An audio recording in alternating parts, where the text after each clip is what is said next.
अस्सलाम वालेकुम दोस्तों, क्या हाल है आपके? खैरियत से हैं आप लोग?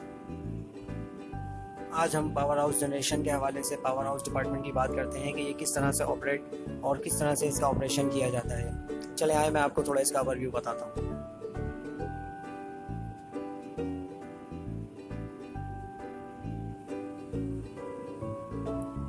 ये देखिए, ये है बेसिकली HMI जैन बाकर गैस इंजन की डायनी XT3, ठीक है।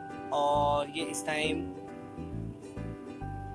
ये गैस इंजन 320 जैन बाकर है और इसके लिए जो डिज़ाइन रिकमेंडेशन जिसकी दी गई है HMI की, वो है डायनी XT3, ठीक है। तो इसका जो टोटल लोड है वो किलोवाट में है 1065 और KVA में उसकी रेटिंग बनती है।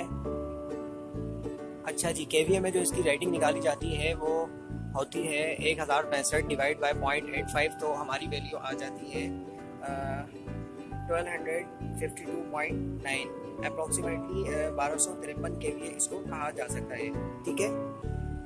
अच्छा जी, डायनी में आप देख सकते हैं कि इस टाइम जो डायनी के RPM है वो है 1500 RPM पर मिनट, ठीक है।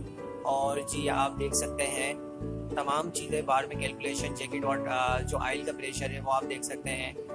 और जो जितने भी इसकी मज़ीद चीज़ें हैं वो सब आप सेट पॉइंट किलोवाट KVAR की जो जितनी भी इसकी वैल्यू है वो आप देख सकते हैं इसमें कि KVAR क्या चल रहा है, KVA की रेटिंग इस टाइम क्या है, फ्रिक्वेंसी कितनी चल रही है और इसका पावर फैक्टर बहुत अच्छा इस टाइम चल रहा है।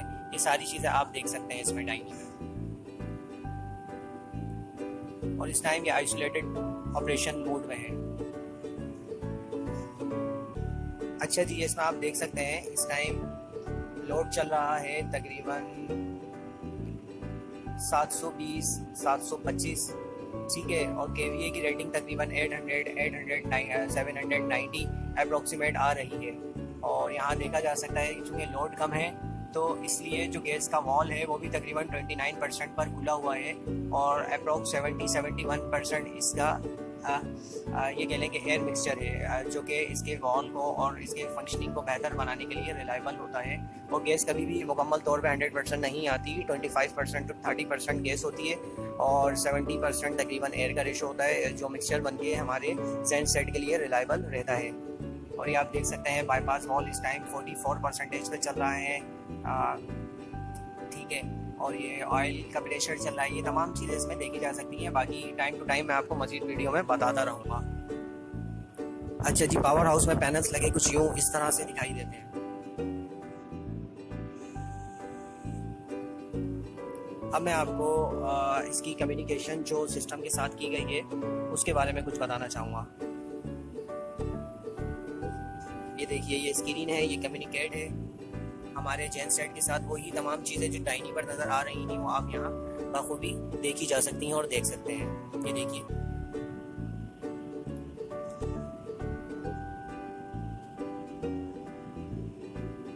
पावर फैक्टर बहुत अच्छा चल रहा है यहाँ पर 0.9।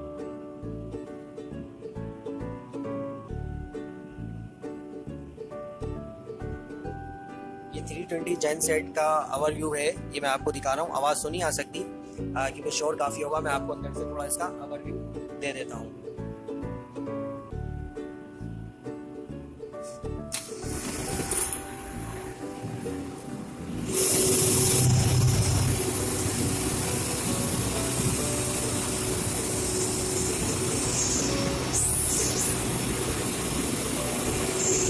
ये ऑल्टरनेटर है, आप इसको देख सकते हैं, ये ऑल्टरनेटर है।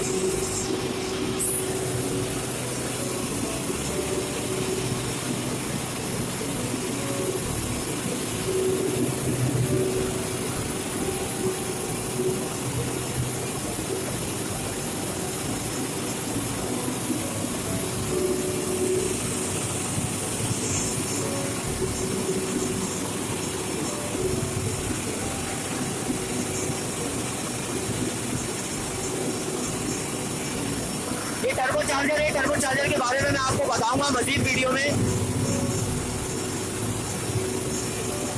ये इसका एग्जॉस्ट है जो बॉयलर में यूटिलाइज किया जाता है, WHR बॉयलर में।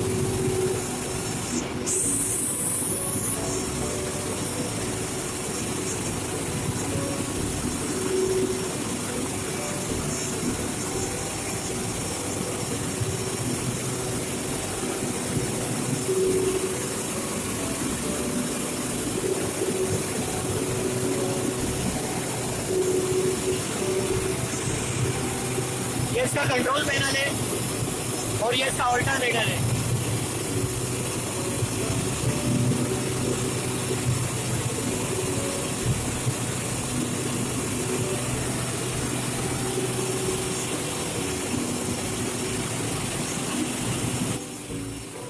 ये इसकी केबल्स हैं जो जनरेटर से कम्युनिकेशन केबल्स ट्रांसफर होते हुए कम्युनिकेशन केबल्स और मेन पावर केबल्स ये आ रही हैं जो कि कनेक्ट है हमारे मेन पैनल रूम के साथ। ये देख सकते हैं पैनल रूम के साथ ये सारी कनेक्ट है, जो पैनल रूम ऊपर लगे हुए थे उसके साथ ये सारी कनेक्ट हैं। और ये जैकेट वाटर की लाइंस हैं, ये लाइंस जैकेट वाटर की हैं जो ऊपर कूलिंग टावर से नीचे पंप लगे हुए हैं। ये पंप्स लगे हुए हैं स्टैंड बाय पे, एक चल रहा है, 2 स्टैंड बाय पे, मुख्तलिफ औकात में ये वर्किंग करते हैं। जैकेट वाटर की सी लाइन ये आप देख सकते हैं। ये जेंट से एक जेंट सेट से ही आ रही है इनलेट आउटलेट, और ये जो कूलिंग टावर पे कनेक्ट होती है जाकर। अच्छा जी, ये एयर सर्किट ब्रेकर हैं जो अमूमन पावर हाउस में इंस्टॉल होते हैं, और इसकी एक नज़र देख लीजिए।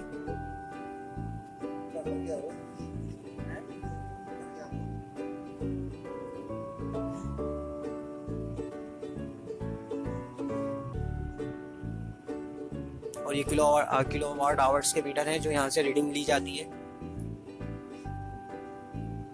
ये मेन ब्रेकर है, देख सकते हैं।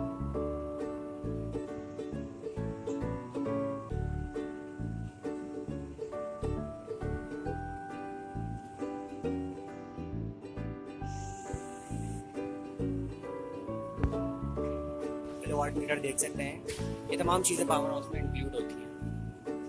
ये देखिए कुछ इस तरह से लुक दिखाई देता है इसका। अच्छा जी, ये था ओवरव्यू पावर हाउस का।